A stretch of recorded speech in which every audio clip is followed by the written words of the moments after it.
What I'm about to tell you may completely change how you think about weddings after 60 because some of the most dangerous medical emergencies I see in older adults don't happen in hospitals. They begin at family celebrations. They begin at beautiful venues under string lights, beside buffet tables, on crowded dance floors, in hot gardens, in long church aisles, and in reception halls where everyone is smiling while one senior is quietly pushing their body far beyond what it can safely handle.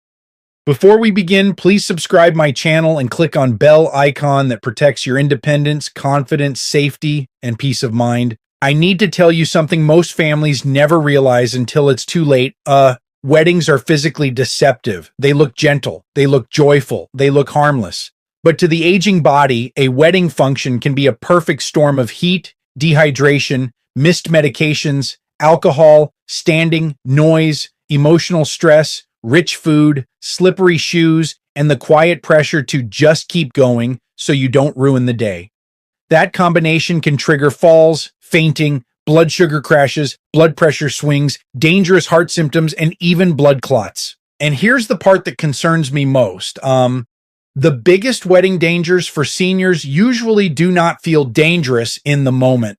No one says, "Today I'm going to make a serious health mistake."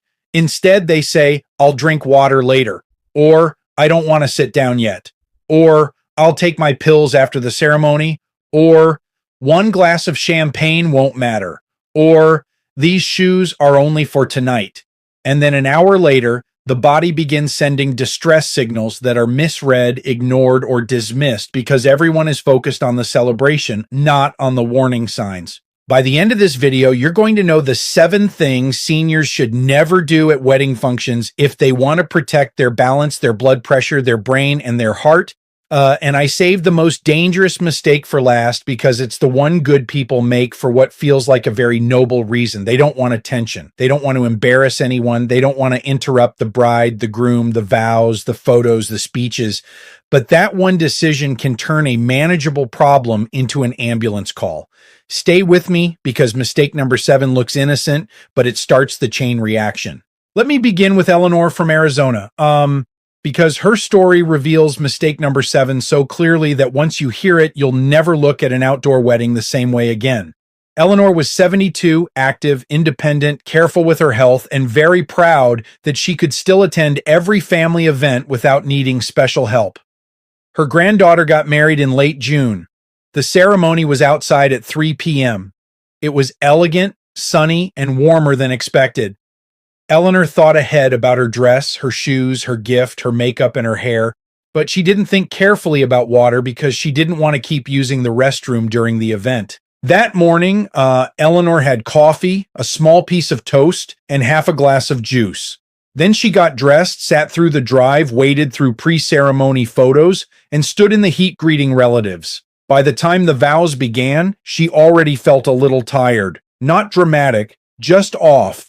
A little weak in the legs, a little dry in the mouth, a little lightheaded when she turned her head. But she ignored it because she assumed she was just emotional and because older adults often talk themselves out of symptoms. Then during the post-ceremony receiving line, she became pale, dizzy, and nearly collapsed into a folding chair. Mistake number 7 is arriving at a wedding already underhydrated, and then waiting until you feel thirsty to start drinking. That is a serious error after 60 because thirst becomes a less reliable warning signal with age. The body also handles heat differently, and many older adults take medications, including diuretics, heart drugs, and some blood pressure medicines that can make heat stress and dehydration more dangerous. When fluid levels drop, blood volume falls, the heart works harder, blood pressure can swing unpredictably, and balance becomes less stable. Add sun, warm clothing, emotional excitement, and long periods of standing, and the risk multiplies fast. The National Institute on Aging warns that older adults are more vulnerable to heat-related illness, and the symptoms do not always begin dramatically. They may begin as weakness, dizziness, thirst, nausea, clammy skin, or just the feeling that something isn't right. That's why the rule is not merely drink water at the event. The rule is prepare for the event before you ever leave home. Start hydrating early in the day unless your physician has told you to limit fluids. Avoid arriving overheated. Avoid too much caffeine before you go. And if the wedding is outdoors or crowded, assume your body will need more protection than your younger relatives do. But here's where it gets more complicated. Because dehydration rarely travels alone at weddings, it opens the door to the next mistake. And this one is so socially accepted that people actually encourage it. They hand it to you in a sparkling glass and say, "Come on, just celebrate." Mistake number 6 is drinking alcohol casually without thinking about your age, your medications, your balance, your stomach contents, and the environment around you. And when I tell you what happened to Walter at his grandson's reception, you'll understand why one harmless-looking toast can become a medical situation in minutes. Walter was 76, warm, funny, and loved by everyone in his family. He took medication for blood pressure, something to help him sleep at night, and a prescription for nerve pain. He rarely drank, but at the wedding, he didn't want to seem stiff or unfriendly. So he accepted a glass of champagne during cocktail hour, then another during dinner. Then a relative brought him whiskey for the family toast. He'd barely eaten because the meal service was delayed, and he had spent most of the evening standing, greeting people, and moving from table to table. He said he felt loose, then sleepy, then suddenly unstable. When Walter stood up for the father-daughter dance, his knees buckled. He didn't fully black out, but he became disoriented, sweaty, and frighteningly unsteady. Family members thought maybe he was just tired. He wasn't. Alcohol in older adults can hit harder because the body processes it differently with age, and the risks rise sharply when alcohol is mixed with medications that cause sedation, slower reflexes, lower blood pressure, or impaired coordination. According to the National Institute on Alcohol Abuse and Alcoholism, alcohol can worsen falls, increase medication side effects, and create dangerous interactions with sedatives, opioids, and other commonly used drugs. Here is the wedding version of the rule, and I want you to hear it clearly. If you are over 60 and take regular medications, you should never treat alcohol at a wedding as if it behaves the way it did at 35. It does not. A drink on an empty stomach is not small. A second drink after standing in heat is not small. A toast added to sleeping pills, anxiety medicine, diabetes medicine, pain medicine, or blood pressure medicine is not small. And if you're already slightly dehydrated, emotionally overstimulated, or physically tired, even just one more can be the point where the body stops compensating. Now let's move to mistake number 5. Because this one causes so many fractures, twisted ankles, bruised hips, and emergency evaluations that I wish every family would warn their older relatives before formal events. Mistake number 5 is wearing unsafe shoes because they look elegant, festive, or just for one night. Let me tell you about Gloria from South Carolina. Gloria was 69 and deeply excited for her nephew's wedding. She found a beautiful pair of low but narrow dress shoes she hadn't really broken in. They looked refined, matched her outfit perfectly, and felt acceptable when she tried them on sitting down in her bedroom. The problem, was that weddings are not bedroom conditions. They are stairs, grass, polished dance floors, dim lighting, crowded pathways, slick restrooms, electrical cords near DJ equipment, uneven parking lots, and long walks between ceremony and reception spaces. Gloria did fine through the ceremony, but after dinner the lights dimmed, the music got louder, and the room became more crowded. While turning to step around a chair, her foot slid inside the shoe, her heel twisted, and she fell hard against the edge of a table.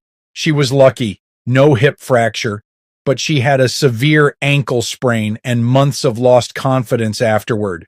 The CDC's older adult fall prevention guidance is remarkably clear. Proper footwear matters. Safe shoes for older adults should fit well, hold the foot securely, provide traction, and avoid unstable high heels, backless designs, worn soles, or slippery dress bottoms. In other words, the most wedding-looking shoes are often the least forgiving for an aging balance system. And remember, balance after 60 is not just about your inner ear. It is about foot sensation, ankle flexibility, muscle strength, reaction time, vision, lighting, medication effects, and floor surface.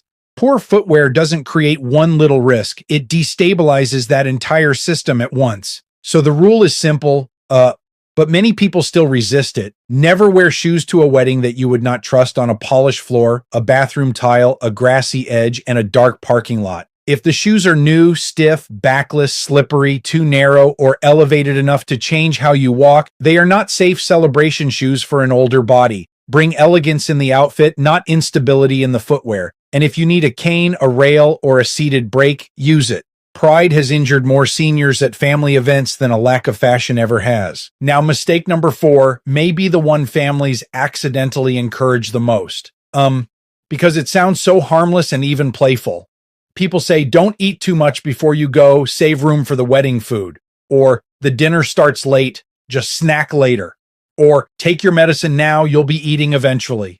That logic can be very dangerous for seniors, especially those living with diabetes or taking medications that depend on a fairly predictable eating schedule.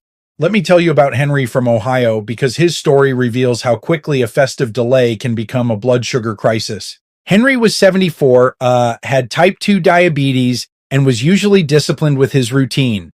Breakfast at a set time, medication at a set time, lunch at a set time. But the wedding started in the afternoon, and he didn't want to feel too full in his suit. So he ate a light breakfast, took his morning medication, skipped lunch, and assumed hors d'oeuvres would come out early at the reception. They didn't. Photos ran long. Traffic delayed guests. Dinner service got pushed back. By the time he reached the reception hall, he was shaky, irritable, sweaty, and unusually quiet. Family assumed he was tired. He was becoming hypoglycemic. This is mistake number 4. Skipping meals, delaying food too long, or taking diabetes-related medication without respecting how irregular wedding timing can be. Cleveland Clinic and diabetes guidelines both emphasize that missed meals can throw off the balance between food intake and certain diabetes medications, raising the risk of dangerously low or high blood sugar. And the frightening part is that early symptoms can look vague. Weakness, confusion, anxiety, sweating, dizziness, irritability, even the appearance of being off socially. At weddings, those symptoms are especially easy to overlook because older adults may sit quietly rather than announce that they feel unwell. Henry finally tried to stand for family photos, and that's when his legs gave way. He had to sit down immediately and drink juice. Fortunately, relatives acted quickly, but had he stayed silent another 15 minutes, he could have become far more confused or even lost consciousness. So here is the rule I want every senior to follow. Never assume wedding food will arrive on time. Never build a medication plan around a caterer's schedule. If you have diabetes or take medications that can lower blood sugar, bring a safe snack, keep glucose tablets or juice access in mind, and protect your routine like it matters, because medically, it does. And this takes us to mistake number 3, which most people do not associate with weddings at all, even though weddings create the exact conditions that set it up. Mistake number 3 is sitting too long without moving, especially when a wedding involves a long drive, a long ceremony, hours at a reception table, or travel by car, bus, or plane. Let me tell you about Beatrice from Georgia. Beatrice was 71 and attended her niece's wedding in another city. 2 hours in the car, then a ceremony, then a cocktail hour, then dinner, speeches, and cake. Nearly the whole day was spent seated. By the end of the evening, Beatrice noticed her lower legs felt heavy and tight. One ankle looked more swollen than the other, but she blamed salt, travel, and fatigue. The next morning, she felt short of breath walking from the bedroom to the bathroom. That symptom matters because prolonged immobility can increase the risk of deep vein thrombosis, a blood clot that forms in the leg and can travel to the lungs. The CDC notes that even travel over 4 hours can raise blood clot risk, and that older age plus other conditions like heart disease, diabetes, limited mobility, or prior clot history raises that risk further. Now, I don't want to frighten every senior out of every chair, because not every swollen ankle means a blood clot, but I do want you to understand the principle. Weddings often involve trapped stillness. You are sitting because the ceremony is long. You are sitting because the speeches keep coming. You are sitting because the photographer wants everyone in place. You are sitting in the car on the way there and the way back. Then suddenly you stand after hours of poor circulation and wonder why your legs feel strange, your feet feel puffy, and your body feels older than it did that morning. Immobility accumulates. So the rule is this. Never remain planted for hours at a wedding just because you don't want to be inconvenient. Flex your ankles while seated. Stand up every hour or two if your body allows. Walk a little between ceremony and reception. If you traveled a long distance, be even more intentional. If you notice new one-sided swelling, unexplained calf pain, sudden chest discomfort, sudden shortness of breath, or unusual faintness afterward, do not dismiss it as just a long day. Those can be warning signs that deserve prompt medical attention, especially in older adults with clotting risk factors. Now we come to mistake number 2, and this one is emotionally tricky because it often comes from love, enthusiasm, and the desire to feel young again. Mistake number 2 is pushing through physical warning signs and overexerting yourself because you want to participate in every single moment. Let me tell you about Frank from Nevada. Frank was 78, took medication for blood pressure, and had always been the family's energetic one. At his granddaughter's wedding, he stood for the outdoor ceremony, stood again for photos, walked across a large venue, skipped a real rest break, and then decided he would absolutely dance to every old song the band played. At first, Frank seemed fine. Then came the signals older bodies often send before they fail loudly. He felt warm, then slightly dizzy. Then his shirt began sticking to his back. Then his heart seemed to pound harder than usual. He sat for a minute, said he was okay, stood too quickly, and nearly fainted. The National Institute on Aging warns that heat, physical exertion, dehydration, and certain medications can combine to cause dizziness, weakness, heat exhaustion, and even heat-related fainting. Some heart and blood pressure medicines, as well as diuretics, can make the body less flexible in how it handles heat and fluid shifts. What makes this wedding mistake so dangerous is the psychology behind it. Seniors often do not want to be seen as fragile, so they push past early symptoms. They tell themselves, I'm just tired, or I'll sit down after this song, or I don't want to ruin the photos. But the body does not negotiate with social timing. If blood pressure is dropping, if heat stress is building, if the heart is straining, if dehydration is worsening, one more song may be one too many. And once you become dizzy in a crowded, noisy, dim reception hall, your chance of falling rises sharply. So here's the rule, and I want families to hear this too. Never treat rest as weakness at a wedding. If you are over 60, plan to sit before you need to sit. Take shade before you feel overheated. Step away from the dance floor before your legs become unsteady. Wear layers you can remove. Ask where the quiet room or cool hallway is. Keep a chair near the action so resting does not mean isolation. The goal is not to endure the wedding like a test. The goal is to enjoy it without making your heart, your blood pressure, and your balance pay the price later. And now we've arrived at mistake number 1, the most dangerous one on this list, not because it always starts the problem, but because it turns minor symptoms into major emergencies. Mistake number 1 is staying silent when your body is telling you something is wrong because you don't want to make a scene. Let that sink in. The deadliest wedding mistake for many seniors is not the champagne, not the heat, not the shoes, not even the skipped meal. It is the decision to hide distress out of politeness.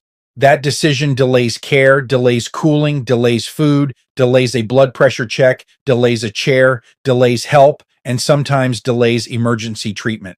Let me tell you about Margaret from Tennessee, because her story still stays with me. Margaret was 75 and attending her son's wedding. During the reception, she began to feel pressure in her chest, not severe pain, just pressure. Then mild shortness of breath. Then a strange wave of fatigue that did not match the evening. She thought, not tonight, I will not do this tonight, so she said nothing. She smiled through the cake cutting, sat through 2 speeches, and tried to breathe quietly so no one would notice. By the time a family member realized she was pale and sweating, the situation had become far more urgent. Older adults, especially women, do not always present dramatic textbook symptoms when something serious is happening. Heart trouble may feel like pressure, fatigue, nausea, upper back discomfort, breathlessness, or just a sudden sense of weakness. Heat illness may look like confusion or clammy skin. Low blood sugar may look like shakiness, confusion, or irritability. A stroke may begin with facial droop, arm weakness, speech trouble, or sudden imbalance. A blood clot in the lung may begin with sudden breathlessness or chest discomfort. None of these care whether the DJ is announcing the first dance. Delay is what makes them more dangerous. And here is why mistake number one is the worst of all. It corrupts every chance the body has to recover early. If you speak up when symptoms begin, someone can bring water, juice, a chair, air conditioning, shade, a medication list, a blood pressure cuff, or emergency help. If you wait because you don't want to embarrass anyone, you often lose the easiest window for intervention. That is why I tell seniors this with all the seriousness I can. At a wedding, never protect the moment at the expense of your brain, your heart, or your life. The celebration can survive a pause. Your body may not survive prolonged silence. Now, let's step back and look at what all 7 mistakes have in common, because there is a deeper pattern here. Weddings disrupt routine. They change when you eat, when you drink, when you sit, when you stand, when you take medications, when you rest, and how long you are willing to ignore your body. For younger people, that may mean a headache and sore feet the next day. For seniors, it can mean a fall, a fainting spell, a medication interaction, a severe blood sugar swing, a heat event, or a clotting problem. The risk is not that weddings are bad. The risk is that weddings camouflage stress under beauty. So let me give you the safe wedding mindset in plain language, because this is what protects older adults without taking joy away. Eat predictably, hydrate early, go easy on alcohol, wear secure shoes, sit before exhaustion forces you to, move regularly if you've been seated too long, keep your medicines organized, and do not improvise around the event schedule. Know the nearest restroom, nearest shade, nearest exit, and nearest chair. And if you have heart disease, diabetes, prior falls, prior blood clots, or heat sensitivity, plan for the wedding as deliberately as you would plan for a day of travel. I also want family members to understand something important, because many seniors will not volunteer their needs unless invited. If you love an older parent, grandparent, aunt, uncle, or family friend, do not wait for them to ask. Offer water before they ask. Offer a seat with a back. Make sure they know where the indoor space is if the event is hot. Help them avoid long isolated walks to the parking lot. Check whether they've eaten. If they take regular medication, ask whether timing is going smoothly. The best wedding gift a family can give an older guest is dignity without pressure and support without fuss. Now, I want to quickly revisit the 7 things seniors should never do at wedding functions, because repetition can save lives. Never arrive dehydrated and assume thirst will warn you in time. Never mix alcohol casually with medications, heat, fatigue, or an empty stomach. Never trust formal shoes that compromise traction or stability. Never skip meals or rely on delayed catering if your body depends on routine, especially with diabetes. Never sit for hours without movement during long travel or long receptions. Never push through dizziness, heat, or exhaustion just to keep up. And never, ever stay quiet when warning signs begin. Let me tell you one final story, because it brings all of this together in the best possible way. Joseph and Linda, both in their 70s, attended their granddaughter's wedding last spring. Joseph had high blood pressure. Linda had diabetes and a history of one bad fall years earlier. Before the wedding, they made a plan. They ate lunch, they packed a small snack, they brought water for the ride. Linda wore stable shoes, not decorative ones. Joseph limited himself to one small toast and then switched to water. They sat in the shade between events, walked briefly after dinner, and told family in advance that if either felt off, they would leave early without apology. Take care of yourself, protect your routine, even during beautiful events, and remember this. The best wedding guest is not the one who pushes the hardest, it is the one who gets home safely. I'll see you in the next video.